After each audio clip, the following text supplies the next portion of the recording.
Hello bachcho, let's solve this question. Question says, a teacher one day pointed out to his student a peculiar fact that water is unique liquid which freezes exactly at 0 degrees Celsius and boils exactly at 100 degrees Celsius. He asked student to find the correct statement based on this fact. The options are water dissolves anything however sparingly the dissolution may be. Water is polar molecule. Boiling and freezing temperatures of water were used to define the temperature scale. Liquid water is denser than ice. Okay, so let's write the key points.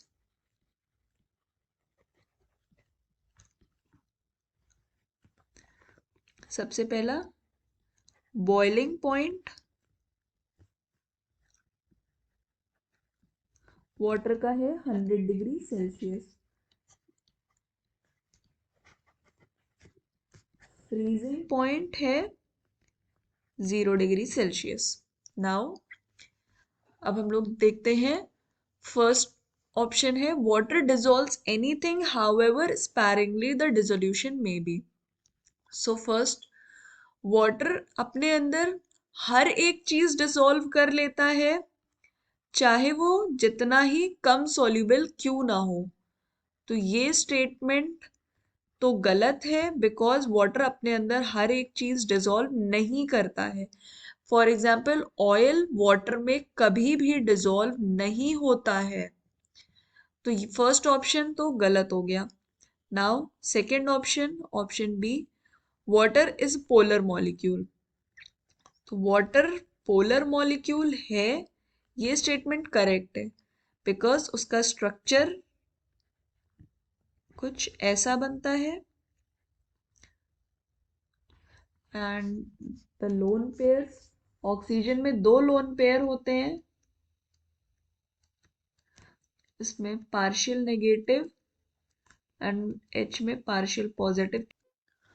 और ये difference in electronegativity की वजह से oxygen जो highly electronegative element है और hydrogen as compare to oxygen less electronegative element है.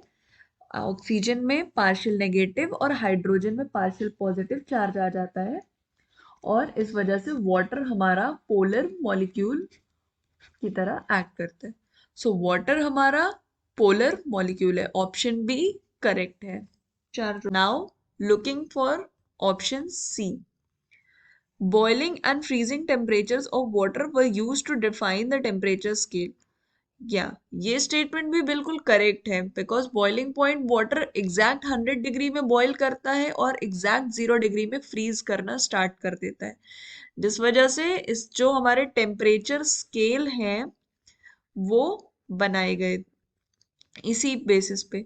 जो हमारा सेल्सियस स्केल है वो 0 डिग्री सेल्सियस से 100 डिग्री सेल्सियस एंड इस तरह से होता है.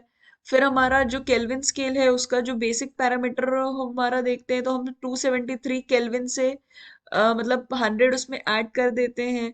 273 केल्विन से इधर स्केल स्टार्ट होता है 373 केल्विन. ऐसे ही सेम फ़ारेनहाइट स्केल का होता है. तो ये स्टेटमेंट करेक्ट है क्योंकि वाटर एग्जैक्ट 100 डिग्री पे बॉईल करता है और एग्जैक्ट 0 डिग्री में फ्रीज करता है. तो टेम्परेचर स्केल बनाने के लिए डिफाइन किया गया था. नाउ ऑप्शन डी, जो आइस है ये liquid water is denser then ice. Ice की जो डेंसिटी है वो कम है एज कंपेयर टू वाटर जो लिक्विड फॉर्म में है उसके. इसी वजह से आइस हमेशा फ्लोट करती है वाटर में क्योंकि उसकी डेंसिटी काफी कम है एज कंपेयर टू वाटर. तो ये ऑप्शन डी भी बिल्कुल करेक्ट है.